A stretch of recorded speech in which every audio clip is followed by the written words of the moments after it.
قسم قرباني ورکړې ده.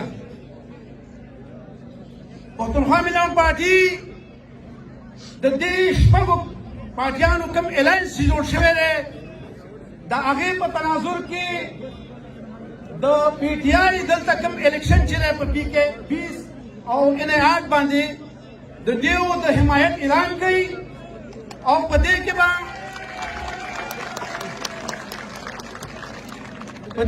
منډه بھرپور د دیو سره ملګرتیا کوو.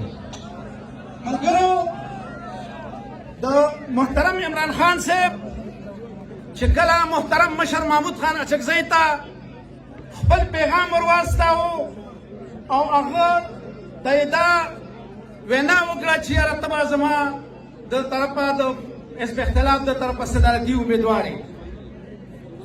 من د عمران خان د پارټۍ او د هغه د ملګرو ډېره زیاته مننه او شکریه ادا کوو ځکه چې هغوی دومره زیاته د جرأت مظاهره وکړله چې د هغوی 1419 ووټو او هغه ټول د محترم مشر محمود خان په دغه کې استعمال کړی شو. ملګرو خان شهید عبدالصمد خان اچکزی د پښتونخوا ملي پارټۍ باني و. هغه نواله تر د ګران مشر محمود خان اچکزی پورې په دې پاکستان کې دننه چې د کله نه د آئین د بالادستۍ خبره راغلې ده نو هغه هر چا ته خپل لاس وړاندې کړی دی.